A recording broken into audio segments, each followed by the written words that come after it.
Welcome back to our normal episode of the Peach Pundit Podcast. As you guys may have seen our special episode last night about Herschel Walker, we are back for the normal one today. So the same folks as last night, Scott, Buzz. Yo. Good evening. Buzz is wearing another one of his newfangled shirts. This one features State Representative Ed Setzler. Buzz isn't wearing it. I'm wearing it. I'm sorry, Scott. Well, I've decided I'm just going to go through and cycle through all of my heroes so we started with Jason Pye. We'll feature Ed Setzler tonight.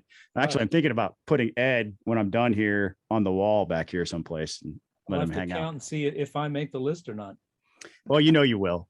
I've got the thumbs up Buzz photo already ready to go. Is it in order of preference? I mean, are you ranking Jason's number one, Ed's number two? Okay, so no. There's no way. There is no way I'm number one on Scott's list. None. Well, he's number one on some lists, just not that list. I actually have. I bought him at CPAC several years ago. I bought T-shirts of I think it was the Heartland Institute who did this.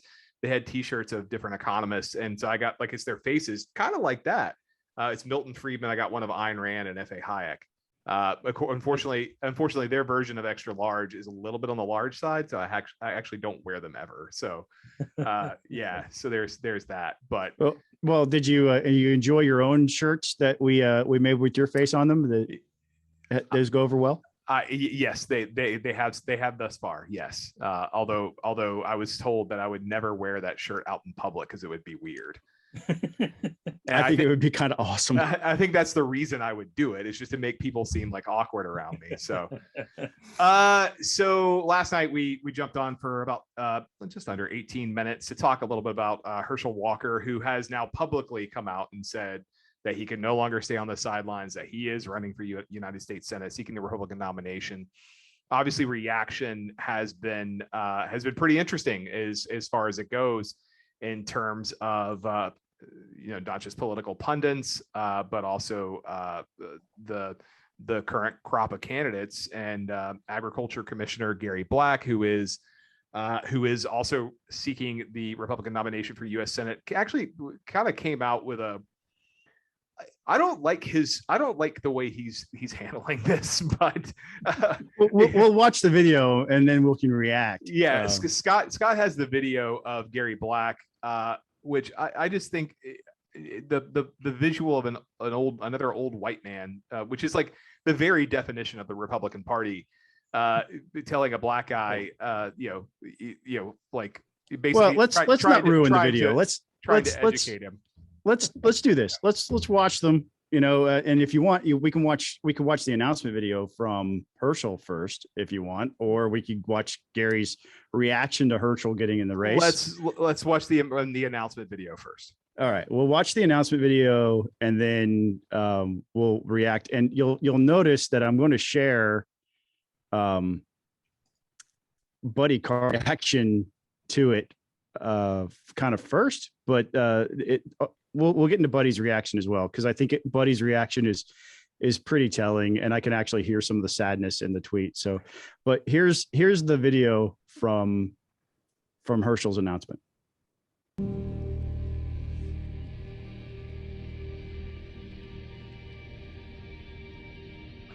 At my core, I'm a runner, but I wasn't always fast. Here in Wrightsville, Georgia, it's just a little town. It's where I grew up, and I got real fast. This is the Herschel Walker. Walker on the right side, he's outside, and he may be gone. He's a 4.340 man, and no one can catch him. What a run.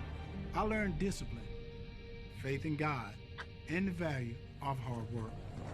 I learned about sacrificing the things you want in the moment for the future you know you can have if you work hard enough. I've been a lot of places, but in Wrightsville, I learned the important lessons. If you want it bad enough, you work for it, you can get it. The 1982 Heisman Memorial Trophy, Herschel Walker. You might stumble, make mistakes, but you only fail if you give up. The politicians pick American against American, rich versus poor, black versus white, urban versus rural. I don't believe in that garbage. It's a lie. I'm a conservative, not because someone told me to be. I'm a conservative because I believe in smaller government, a strong military, personal responsibility, and making sure all people have the opportunity to pursue their dreams. That's an America worth fighting for. My name is Herschel Walker, and I'm running for the United States Senate. I'm a kid from a small town in Georgia who's lived the American dream, and I'm ready to fight to keep that dream alive for you too. So there you have it. That's the announcement video for Herschel Walker running for the United States Senate. So Pretty good video, I thought. I mean, he says the right things, the buzzwords that get Republican voters. Yeah, I mean, I'll be honest. When I read the text announcement, and then when you see that video, I got to say I'm pleasantly surprised that the name Trump doesn't appear. There's nothing there about the election being stolen, about American carnage. That sort of. I mean, it's a hopeful message of I've lived the American dream and I want to fight to protect that for everybody else. If he could stick to that, I'd be impressed. I mean, and that's kind of the thing. It's like when it comes down to the policy substance, which I know we'll probably get to here momentarily with Gary Black. Scott, why don't you go ahead and get that queued up while Buzz and I are. It's ready to go. All right, but with I get the wanting to discuss policy substance, but really all Herschel Walker needs to do is say the socially conservative ideas that attract. So he needs to be pro-life. He needs to, be strong on immigration. Those are the things he needs to, the messages he needs to relay. It might be a good idea for him to have a policy plan of some sorts, but I think that stuff people, voters don't read white papers. So they're not really going to care. You just need to say the right thing when it matters the most. That's in debates. Hope and change, make America great again. I mean, those, yeah. Yeah, I mean, and that's he's also going to have Trump's backing. I mean, he's, like I said last night, I think he's the odds-on favorite. Yeah, I don't think there's any question he's the front runner. I've heard of polling data. I haven't actually seen the crosstabs, but I've heard of polling data that has every other but everybody else in the race against Herschel in the 10-point range. And that includes Gary Black, who has more than 40% name ID amongst Republican voters. And the only person that touches that even gets close to him is Gary Black in name ID. And Gary's not even close, really. I mean, he's in the 40% range, and Herschel's almost universally known. So at this point in the campaign, it's really easy to say that Herschel is inevitable, but we know campaigns, nobody's laid a glove on Herschel yet. And it is coming. We know it's coming. Sure. The AJC today already started running oppo comments against him. We heard one comment on Twitter saying Herschel is a Texas changer rather than Texas Ranger. There's a bit of a carpetbagger thing that's going to be attached to him. He's going to have to answer to some of the things that are in his closet. We talked about those last night, and that's just beginning. The campaign is game on, boys. Game on. Yep. No doubt. Yep. So, Scott, let's see that video from Commissioner Black. All right. So this is Gary Black's response. Hello, I'm Gary Black, candidate for the U.S. Senate. And Herschel, welcome back to Georgia. Welcome to the U.S. Senate race. I've been a big fan of yours since we were in college together, before you moved away. And I suppose I've always wanted an autograph, but there's some things that are far more important now. The future of our country, the future of our families. So I want to invite you to a discussion about this. And it starts with where I'm going to be in the coming months, all over Georgia. Really, maybe it wouldn't be a better place than Perry this Saturday, the 8th District Fish Fry. We need to have this discussion. It's about the future of our country. I'm Gary Black. I'm running for the U.S. Senate. Hello. I'm sorry. I mean, he's Mr. Burns. Release the hounds. I mean, he's coming. He's coming across. Like, I get I really do understand what he's trying to do. I get it.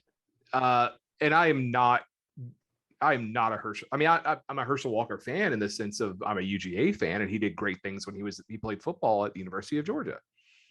But I wouldn't vote for Herschel Walker just mainly because of the connection to Trump. I'm sorry, I just won't. But that video is, it just rubs me the wrong way. And he, like I said, he looks like the stereotypical old white man. He looks like Mr. Burns. I think this is the danger in, up to now, Gary Black has been a very likable, very affable guy. His persona is, is not Mr. Burns at all. Like whoever the opposite of Mr. Burns is, that's been Gary Black's public persona, and from my standpoint. And this is I get it. It's a different race. Running for agriculture commissioner is a whole different thing than running for the United States Senate. You're entering into the bare knuckle brawl type politics, and that's a danger for a guy like Gary, who I think is a likable guy.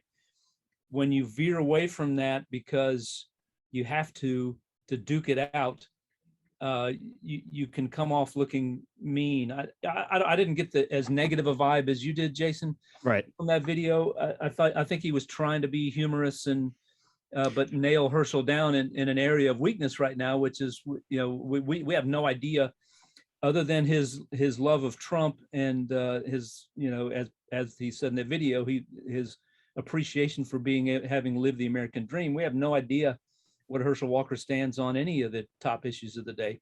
Scott, I felt like he was annoyed. I didn't feel like he was talking down to him as much as he expressed a general annoyance that here comes this carpetbagging guy that also, by the way, I was his classmate. That's how old he is. He's as old as I am. I know I look like the much older guy, but I've been out in the sun like a raisin, taking care of Georgia farmers for all these years, and he's not had to do that.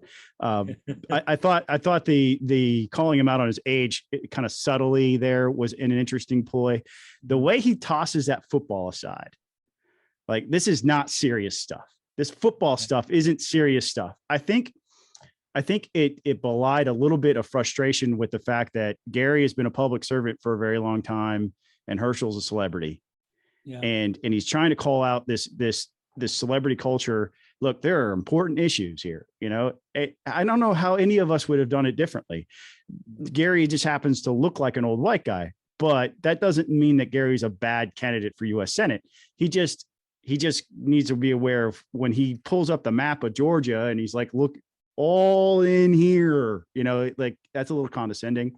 I can see why you would point to that one example and say that's a bit condescending, Jason.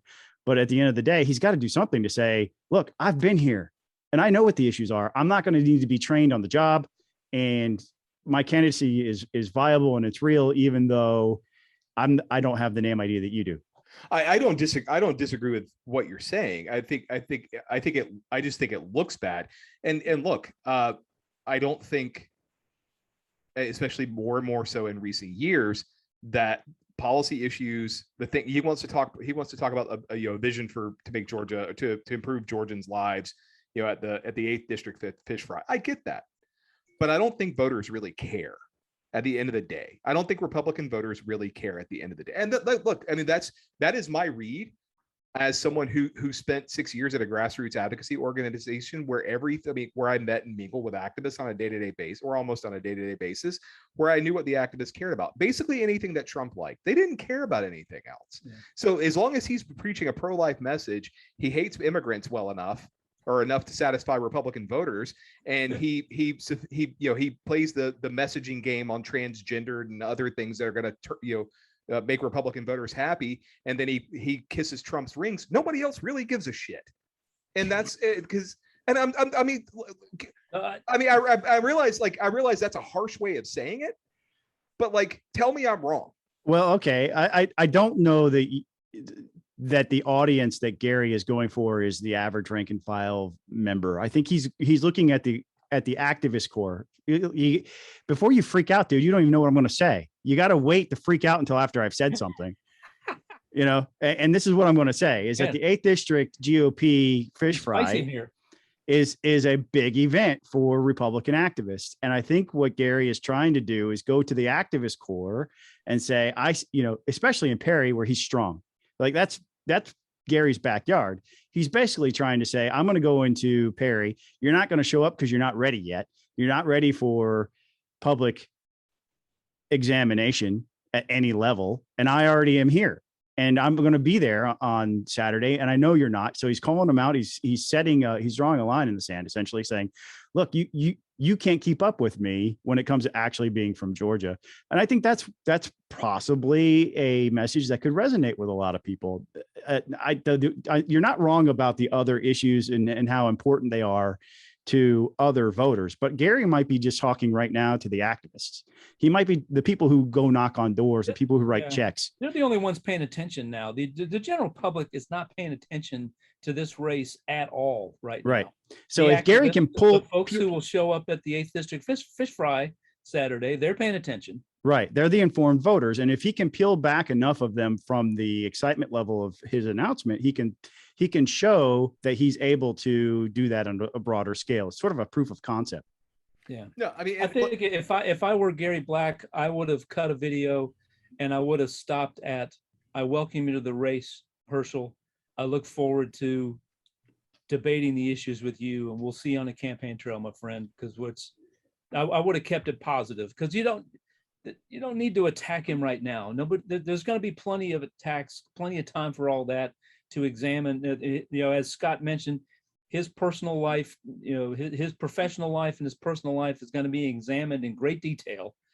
There's no need, to do that now. But that's why I'm sitting at home and not in public office anymore, because I don't like running the races that way. I never did. I don't like this, that, the way to win is to be the biggest jackass in the room. Yeah, I mean, Buzz, you're right. I mean, there's gonna be a lot between now and what, June of next year. Yeah. But yeah, a lot of negative. There's gonna be enough talked about every single candidate, both their positives and their negatives. I get wanting to go to the 8th District fish fry and have this conversation, but like at the end of the day, like this is no longer the party of Ronald Reagan. It's not. It is Donald Trump's party, and these I'm not saying every activist is going to be. I'm not saying every activist is just going to fall in with Herschel Walker because Donald Trump says so. I'm not saying that was the big wake up call for a lot of people like me, and I suppose the establishment, but it's really more the professional conservative class. We all thought, and I'm lumping myself in there, we all thought that the Republican base was much more ideologically conservative than they actually are. And to your point, Jason, they're not. Right. And that's why a guy like Donald Trump could come along and, offer nationalism and populism, and folks slapped it up because they wanted to fight culture wars. Yep. And, they wanted to own the libs and take on the media. And that's a huge problem for Republicans right now. That's why I'm, I don't want to rehash everything I said last night, but if what the kind of candidate I'm looking for, I'm open to. I know Gary Black. I think he's an honorable man, and I consider him a friend. I think he'd be a good senator. All of these candidates, Kelvin King and Latham Sadler, I'm open. I'm open to hearing from them. I'm open to hearing from Herschel. I want somebody who's going to cast a vision for the future and cast a net that's wide enough to attract a winning coalition. The angry, the election was stolen and I'm here to own the libs kind of stuff is not a winning message for the Republican Party. And guess what? 2020 proved it. You can talk about the stolen election till you're blue in the face, and I know people do. I was talking with a friend who was telling me that, he made he decided to step into it with a group of activists. They asked him if he thought the election was stolen. He said no, because he was out there knocking on doors night and day, talking to hundreds and hundreds, and his team were talked to thousands of people. And he said, we could see this coming for weeks. We saw it coming because people who had voted Republican for years and years were telling us over and over again, we're not voting for Donald Trump. Well, here's the thing: Well, is behold, that's what happened. Well, Yeah, before So Scott, change course, Republicans. but Scott, before you jump in, let me just the thing I'm saying is there are not enough of those voters or enough of those activists at the 8th District Fish Fry for Gary Black to peel off. That is what I believe. well, it's the people who will work, the volunteers and the people who write checks. I think he's trying to firewall them somewhat. But that being said, to Buzz's point a moment ago, there are 339,000 Republicans that stayed home from the general election to the runoff. 339,000 Republicans decided to stay home. So they don't believe the election was won fairly by Biden in Georgia. They feel like their votes don't matter. And so there has to be some sort of way to bring them back in. And right now they're not coming back. And the Democrats are netting 7,500 more voter registrations per month than Republicans are in the state of Georgia. There was a report recently that 95% of eligible voters are registered. That number is not real. That was a fake news article by the AJC. It's not a real number because they don't take into account how many people are moving into Georgia on a daily basis. And that, so every month Democrats pick up 7,500 people on us. And then we have almost 340,000 that are never going to come back if we don't go out and reach out to them somehow. And that's where a name ID candidate maybe helps, especially if they stay positive. You could have somebody that can coalesce these different factions within the Republican Party and bring them together. If you could bring a Reagan Republican together like me alongside a Trump Republican like somebody else, then maybe it's something he can pull off. We'll see. Well, speaking of Buzz, did you have something else? No. Well, speaking of other candidates' reaction, Latham Sadler put out a very short statement last night about Herschel Walker, and Latham Sadler just said this: "This campaign isn't about the glories of yesterday. It's about our nation's future. I've campaigned for 5 months, and it's clear that Georgians want a next generation conservative leader who can beat Raphael Warnock." That was it. That was his statement. It sounds like he's been listening to this podcast to me, is what it sounds like. No mention of Walker, no mention of anybody else. Just we're ready to move on.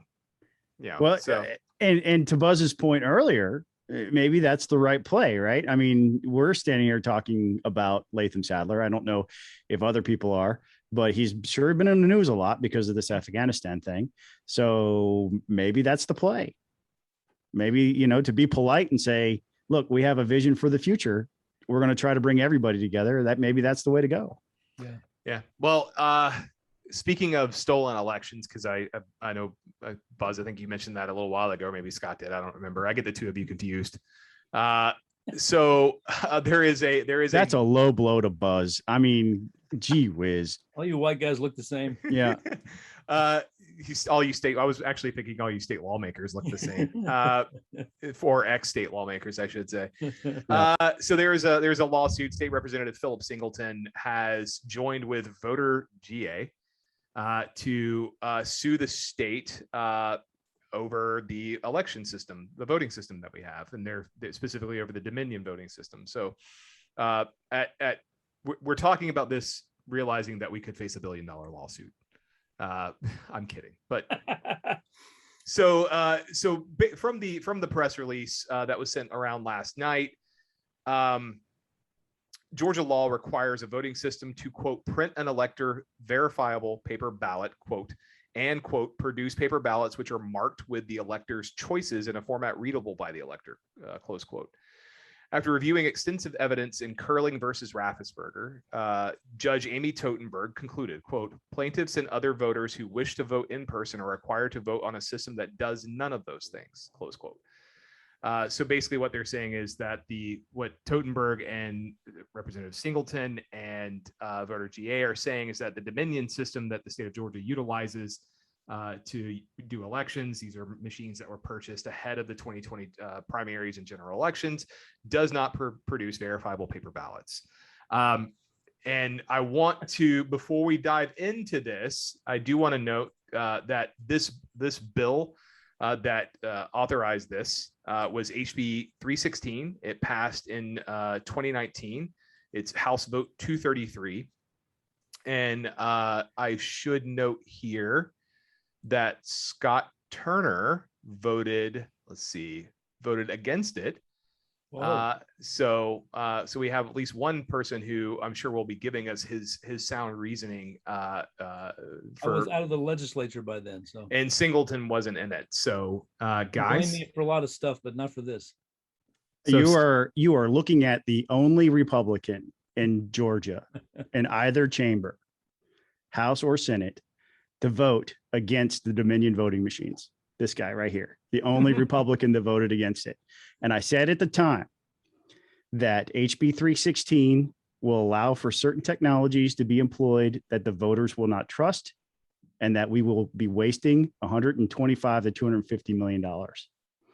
That's what I said at the time. Look, it doesn't take I'm not the brightest guy. I'm not the smartest man you'll ever meet, but it didn't take a degree in cybersecurity for me to figure out that people weren't going to trust the fact that there was a barcode on their ballot. But here's the truth, right? The lawsuit is without merit. I voted against the legislation. One of the reasons why I voted against the bill was because it allowed for barcodes to be on the ballot. The way the law is written, I'm sorry, Judge Totenberg is completely wrong, because you actually can read who you voted for on your paper ballot. If you voted for Donald Trump, it says I voted for Donald Trump. If you voted for Joe Biden, it says I voted for Joe Biden. It does not disallow the barcode to be used to tabulate the votes. This is why I fought for risk limiting audits so hard as well, and why I demanded that we do some sort of verification of the paper ballots, because if you just feed them into the machine and we don't know if it's reading the barcode correctly or not, how can you tell if the election result was valid unless you go back and test the machines after the fact and hand count the paper ballots? And that's what we did. There are risk limiting audits. And in this election, 100% of the ballots were selected for the presidential race and recounted, and the machine counts that used the barcodes were accurate. So there are two marks on your ballot. There's one, it's a barcode that tells the machine how you voted. And then there's the readable mark that tells you how you voted. And that is the requirement in the law. So the lawsuit is without merit. It's a QR code, right? More accurately. Yeah, but it's a proprietary one. So for example, on a test election, I would try to read the barcode with my phone, for an example, and it would not read it. It said the barcode was invalid. So you can't, there's a security built into it as well. But yes, it's a QR code. I guess we should say, well, I guess a couple of things. First of all, the machine manufacturers say we need to have that code on that QR code or barcode or whatever, because machines read that a whole lot easier. Counting machines read that a whole lot easier than trying to read the printed text. But I guess how many the machines that are on the market, and there's only a handful of people who make these machines. Do they all use this? Do they all have that type of thing, or what are they? No. So there are companies who can read the text, and that is what they will use, as opposed to a barcode. For example, Hart InterCivic is one of those. It's a U.S. based company out of the central part of the United States. I think it's Kansas, where they are an optical OCR. They read the actual text on the page. There are no barcodes on their ballots. Okay. So there are companies that do that. And one of the things that we tried to do, when Scott Holcomb and I had our bipartisan bill, is we tried to introduce language that required that there be no barcode, that the only marks on the ballot were human readable. And that was shot down because certain companies didn't have that capability, and they felt like we would be intentionally excluding them, and there would be less competition for the bid if we did that. So that's why it was left in there. That's the reasoning it was left in there. And that's why I became a huge advocate for hand marked paper ballots as opposed to ballot marking devices, because of this issue. And people just weren't going to ever trust it. They just weren't. And lo and behold, here I am, a prophet 3 years later. But unfortunately, to your point, Scott, and I guess we before we came on air, we were kind of talking about moving goalposts. I don't know that in this political climate, first of all, I mean, if Georgia had purchased a different machine, the Hart InterCivic machine, for example, as you said, that did not include the barcode, Joe Biden still would have won Georgia, and people would still be suing, and this lawsuit would maybe in a different form, but people would be suing repeatedly over this election because of and this is what I'd like to see from Representative Singleton when this is all over, because he's called for a forensic audit, and I keep asking what they mean by that, because it seems like it's a term that allows them to move the goalposts every time we do what they're asked.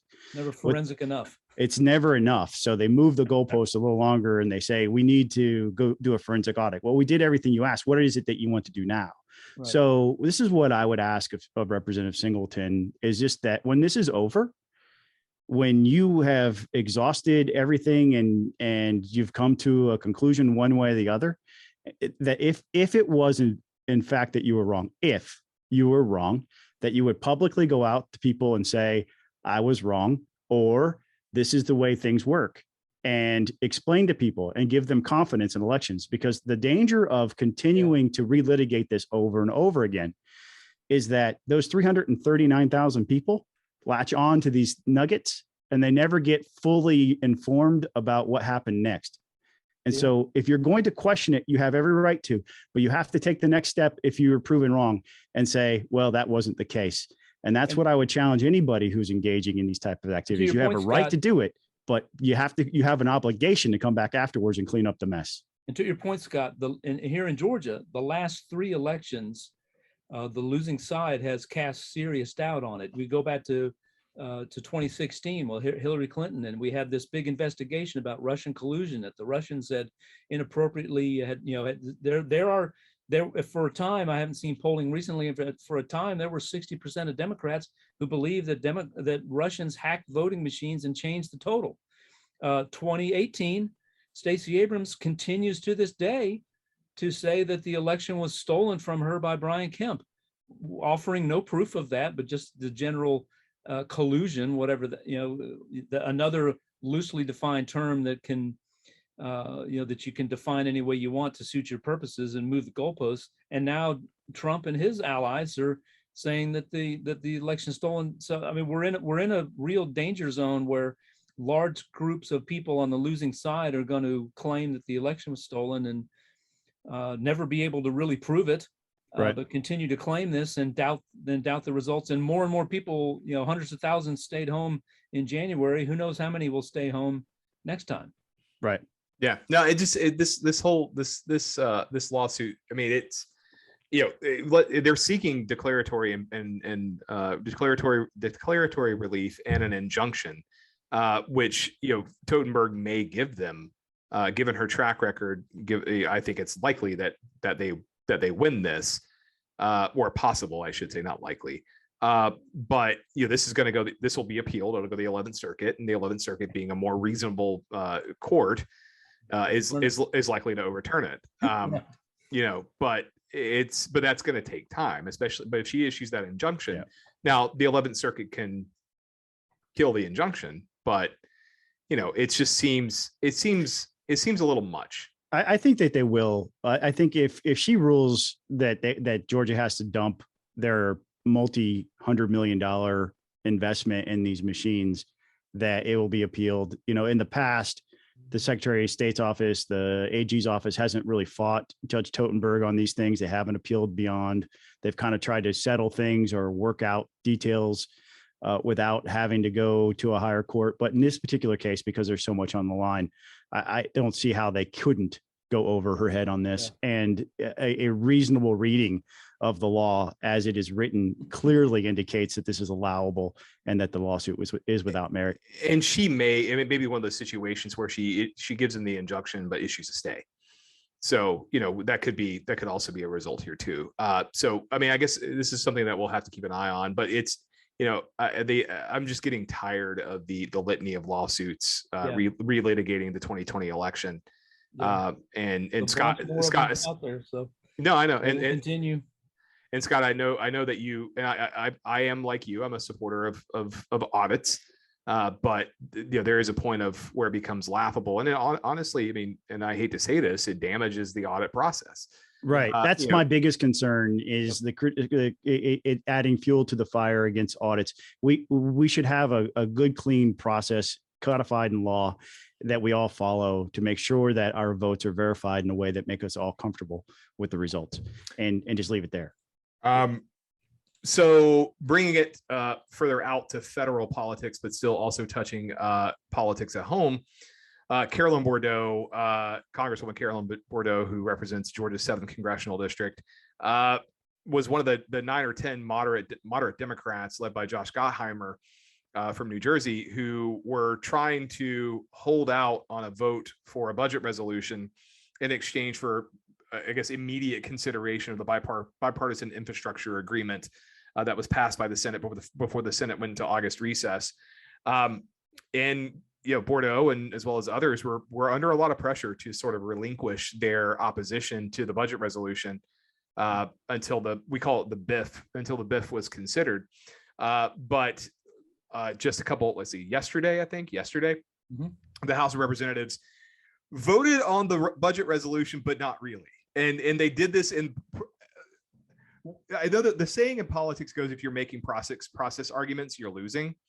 But in this particular case, the process on the consideration of this budget resolution, which has major implications, was actually horrible. And so for those of you who are not aware of congressional politics, you could do sneaky things in rules. And I know that the Georgia General Assembly, the House and the Senate have rules committees, and they have structured rules and modified structure rules and closed rules. And I don't know that you guys, I've never seen a bill come through the Georgia House that had a closed rule, but maybe there has been. All the time. Yeah. Okay. Well, there you go. So basically what that means is like a structured rule at the federal level basically means well, it doesn't really matter. That part of it doesn't really matter. What matters ultimately is that in the rule governing consideration of HR 4, which the House passed yesterday, they had this rule that governed the consideration of the bill. And tucked away in that rule was what we call a self-executing rule, or deem and pass. And it is a horrible way to conduct legislative business. But basically what the rule said was, upon adoption of this rule, the S-Con Res 14. I'm falling asleep, man. Come on. You can kiss my ass. Upon adoption of this rule, S-Con Res 14 is deemed adopted. So, and the House never took a vote on the budget resolution, S-Con Res 14 being the budget resolution. So the budget resolution passed without a direct vote, just by the adoption of the rule. So it was a kind of a proxy vote, and it passed. And therefore, the House and the Senate now have a formal budget agreement and can begin the reconciliation process for what could be up to a $3.5 trillion reconciliation package, which that's a lot of money. That's a lot of money. And it's also, there are a lot of politics that come into play here, because Democrats really need this right now. Mm-hmm. And we'll get to this in a second, but Biden's poll numbers are not doing that great. Afghanistan's a disaster.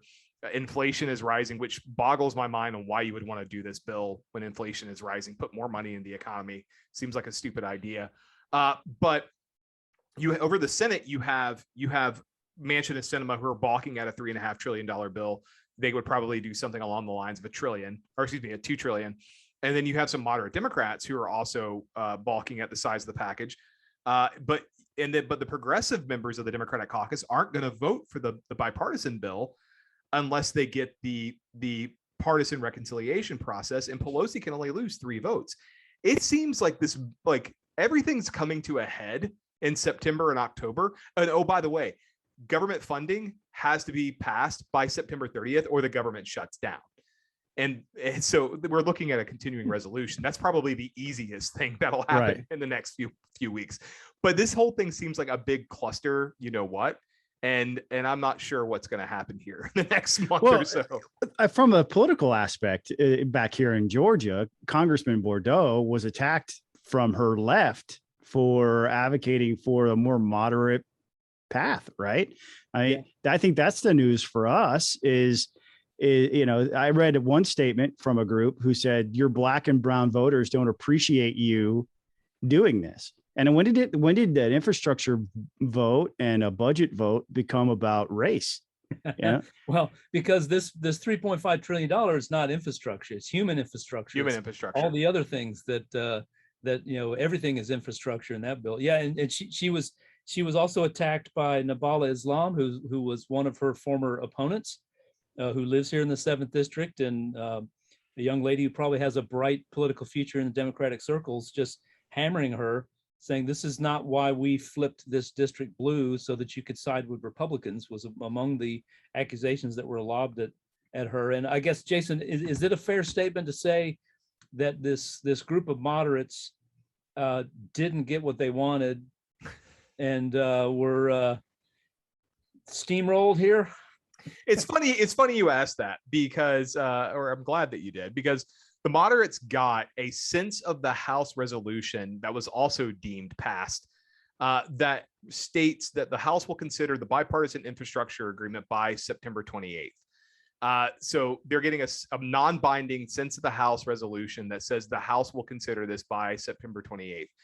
But that's contingent on a lot of things. So the progressives will not vote for this bipartisan bill until they get the partisan budget, the bipartisan, or excuse me, the partisan deal that's being done through budget reconciliation. So, and there's a lot that has to be done by September 28th. As I mentioned, government funding has to be done by September 30th. And by the way, the House is only in session for 2 weeks in September. They come back on Monday, September 20th.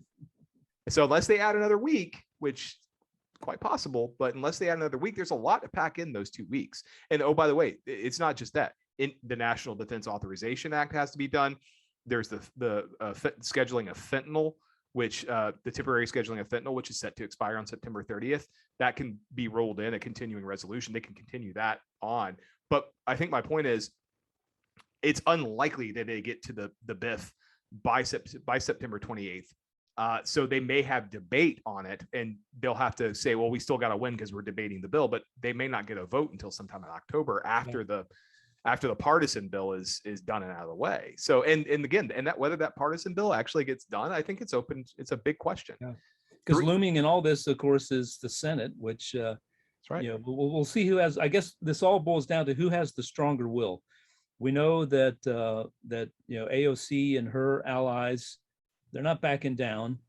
So we'll see how stiff the spine of Manchin and Sinema and the others who have been saying, we want less than 3.5 trillion. And so here's the moderates. It reminds me of what Margaret Thatcher used to say, that people who stand in the middle of the road generally get run over. So she's trying to stand there in the middle of the road. Yeah. Scott, you got anything you want to add? No, that's just that squishing sound you hear are not it's not the backbones of the politicians. It's that they actually did get run over. And I guess, probably, I don't know that any of this, all of what Jason described is really hard to put into a mail piece and explain to voters when you're hitting re-election.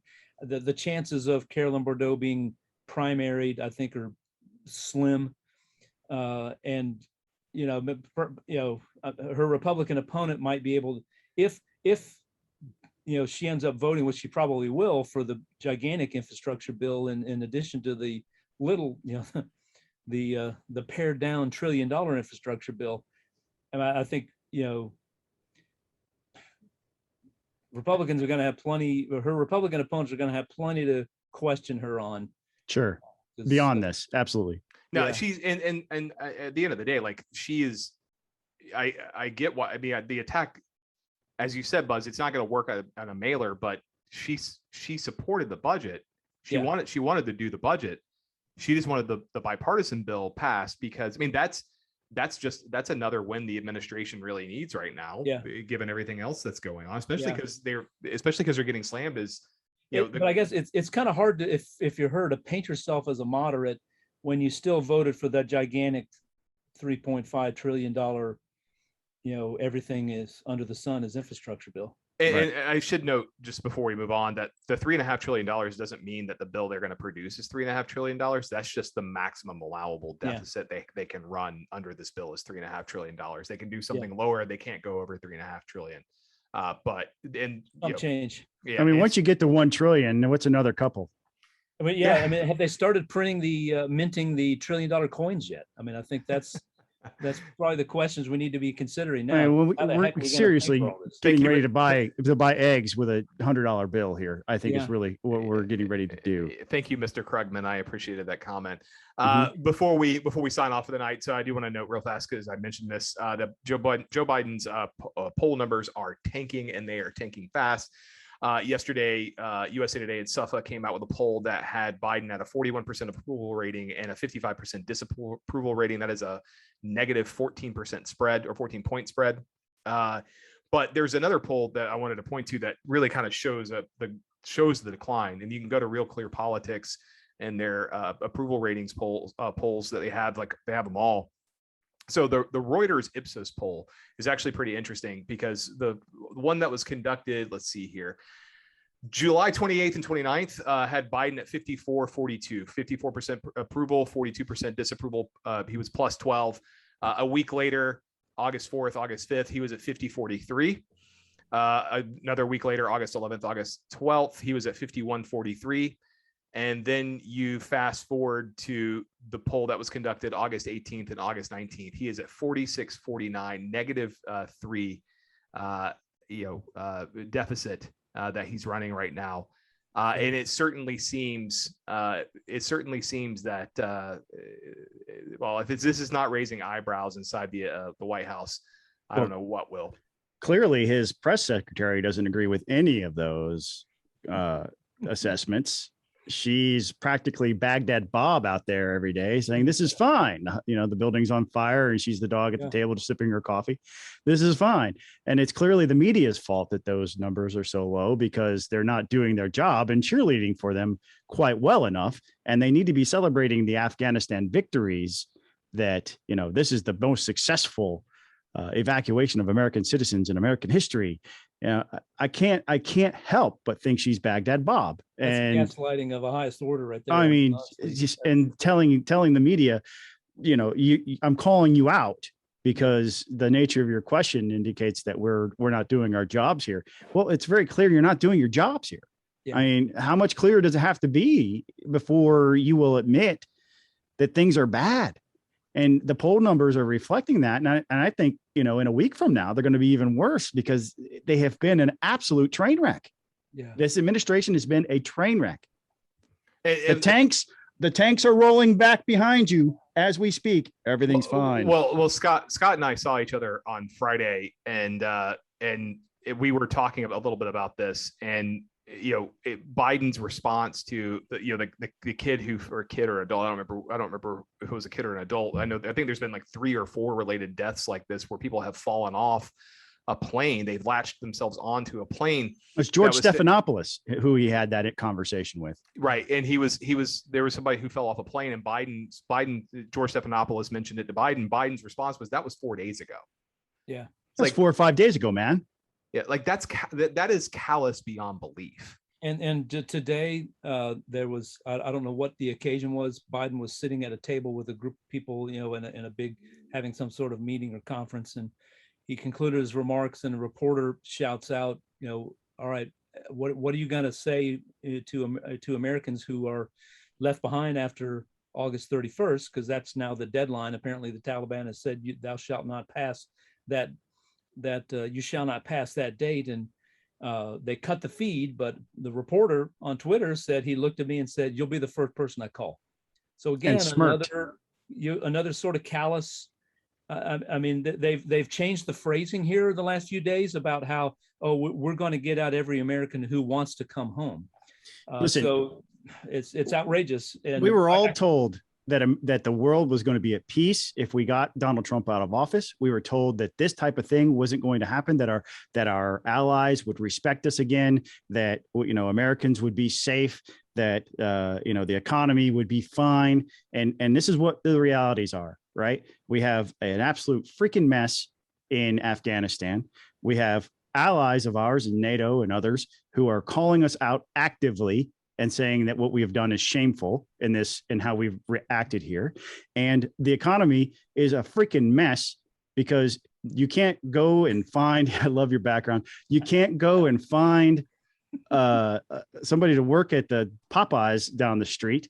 And the prices of everything have gone through the freaking roof. I mean, gas is we're closing in on $1 more per gallon in a year since Biden has taken office. Well, I was told that Biden was supposed to be the antidote to all of these things, and it's only gotten exponentially worse with him as president. Yeah, don't forget the border. Yeah, I mean, it is a mess, and it's. I mean, look, we're talking about the political implications of all this. The sad reality in Afghanistan, and it's already happening, is the Taliban will kill people who worked with us, and essentially Americans who were there are, as Noah Rothman said in Commentary Magazine, that they're hostages because they cannot get to the airport. There's not a clear, despite assurances from the Taliban, they can't get to the airport in a safe manner without being beat up or threatened. Or one person was stabbed. I don't know if it was an American, but one person was stabbed in the melee of people trying to get to the airport. And all it takes, the Taliban, the Taliban is not this gigantic unified front. It's a collection of all sorts of people with different agendas. There's apparently an ISIS-K out there who is looking to try to provoke things. And what if one of those knuckleheads actually does something, and then who knows what happens? So we do have a commenter on the feed and the live chat. So I'm going to read the comments. And this is from Eric B27. It says, "Hello all. Is this an example of dereliction of duty? Its repeated actions inconsistent with the oath of office." I don't know that it reaches that level. To be honest, I don't. He thinks he's doing the right thing, and the oath of office it's a personal oath that you believe that you're doing the right thing, not what somebody else thinks is the right thing. So in that way, I don't think it's a violation of his oath, because he's always been a dove when it comes to war, and he's wanted to get out of Afghanistan since really almost the beginning. So I don't think this is inconsistent with his personal beliefs of what the right course is, which is even scarier, in my opinion, because he believes this is what the right course of action is. So he genuinely believes what he's doing is the right thing. Right. And the one thing I will note, because I think this is an important also side note about the USA Today poll, while Biden's numbers are cratering, more than half of people polled, and this is these are adults. These are not registered voters or likely voters. This is adults. More than half the people basically approved of the decision to leave Afghanistan, but only 26% approve of the way it's been handled. Right. So I mean, that's the dividing line, right? It's Americans wanted us to get out of Afghanistan, but I wanted to get out. They were trusting that we'd have competent leadership that could get us out without endangering. Trump wanted to get us out of Afghanistan. It used to be said that the only thing the government could do right was wage war, and we proved that statement's wrong. Yeah, we proved that statement's wrong, and also I don't know. I mean, we look, as long as there were troops there, the Taliban we kept a lid on the Taliban. And really, when you look back to last year, you essentially had 3,500 American troops there with air support and zero casualties. The Taliban from overrunning the country. Yeah, zero casualties. Well, but Buzz, I think that's also kind of like, as long as the American troops are there, we kept the Taliban at bay. That's true. But how long were we going to stay there? And that's the thing. Right. That's the policy question. No. Yeah. How long should we? But I will just say this. The neocon in me is coming out. How long have we been in Japan and South Korea? How long have we been in Europe? Germany. Yeah. No, you're not wrong. A lot longer than 20 years. No, that's true. That's true. I mean, but the only thing I'll say here is just simply the fact that I think that's the one thing that I think a lot of the neoconservatives, like Liz Cheney, like Adam Kinzinger, and this is where, look, it's for as much as I've appreciated Liz Cheney and Adam Kinzinger of late in terms of the seeking accountability amongst both their colleagues and the former president. they're wrong here. And Tom Cotton, Marco Rubio, and others. And sorry, Buzz, I know you're a Rubio fan, but like, they cannot tell us when we're going to get out, when we'll stop spending money. And because it's not the way the Taliban has taken over, I think, is what caught everybody by surprise. But the end result of the Taliban reclaiming control of the country, I don't think it shouldn't have surprised anybody, because I think that's been the inevitable conclusion that we've long realized. We defeated the Taliban in 2 months. 2 months. Yeah. They were gone by November of 2001. We killed bin Laden in May of 2011. We should have started withdrawing slowly but surely right after we completed the mission, which was to get rid of bin Laden, who, by the way, we killed in Pakistan, not in Afghanistan. Well, because that, I think, we can get into a gigantic foreign policy debate here for a long time, but that I think was one of the mistakes that perhaps, I don't know when this decision was made, probably under George Bush, that we allowed that border between Afghanistan and Pakistan to not be closed. It should have been closed like an iron curtain there. Oh, because, now you're talking about building a wall in Afghanistan? Yes, because, well, what I mean is the Taliban, that's where they all retreated to, the Taliban leaders. And, Pakistan sold us a bill of goods that they were on our side when they really weren't. They were, now we know, after when bin Laden was killed, we knew that they were harboring bin Laden for quite some time. It shouldn't have been a shock to him that he was there. But because the point is, mistakes were made all along the way here. There's no doubt about that. And you can look back and there's lessons we should learn.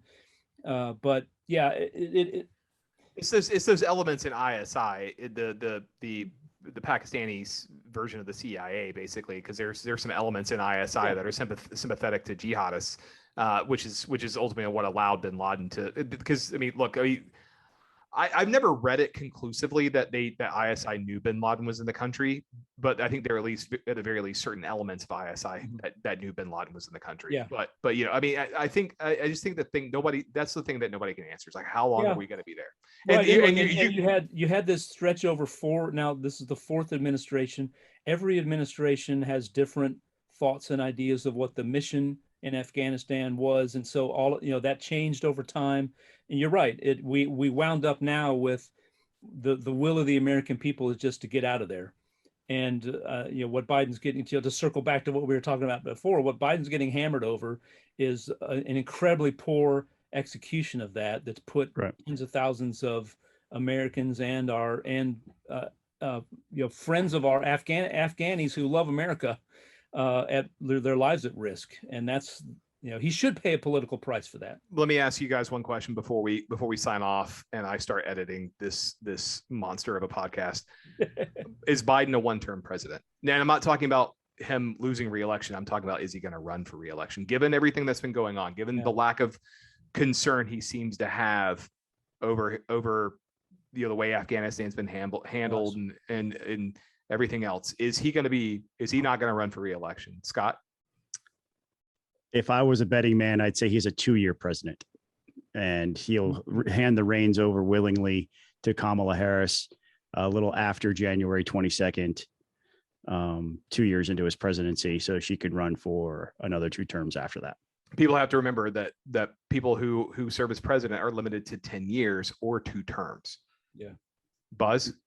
No, I think I heard some folks on I guess I can't remember which podcast I was listening to, but yeah, I think if these bad polling numbers continue, if Afghanistan continues to be a mess, if the economy doesn't recover as well as they'd like, all this the border crisis continues to worsen, all these sorts of things continue to, COVID is not under control, all these sorts of things, fairly or unfairly, are all sitting on Biden's lap, and he can't get this thing turned around.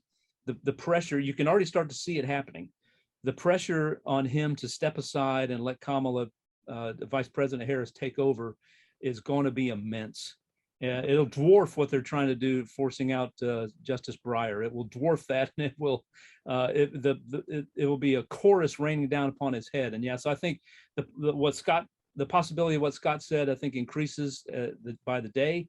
And no, I for a long time I've thought he would not run for a second term, just because, we could spend hours talking about some of the very mysterious things. Why did it take 36 hours for Boris Johnson to get Biden on the phone? He's been shuttling back and forth to Delaware this week. The joke during the campaign was he'd work till 10 o'clock and put a lid on things. Well, he's doing that as president, and I hate to speculate about the man's health, but it certainly it creates the questions, and at a certain point, the American people are going to demand answers. So I see a tweet here, and I'll just close on this. Taliban spokesperson tells Richard Engel there's no evidence bin Laden was involved in 9/11. Then says, quote, "The withdrawal is almost finished. These are our happiest moments." Yeah, whatever. With that, folks, make sure you download, like, share, subscribe. It's lighting all around. All the things that you need to do to promote the Peach Pundit Podcast. We should be back next week. I think we'll be back next week. Share this with your friends. Help us grow the audience if you enjoy this as well. Yes, please. And I think that's it. So, guys, good seeing y'all. Peace out. See y'all next week. Take care. See ya.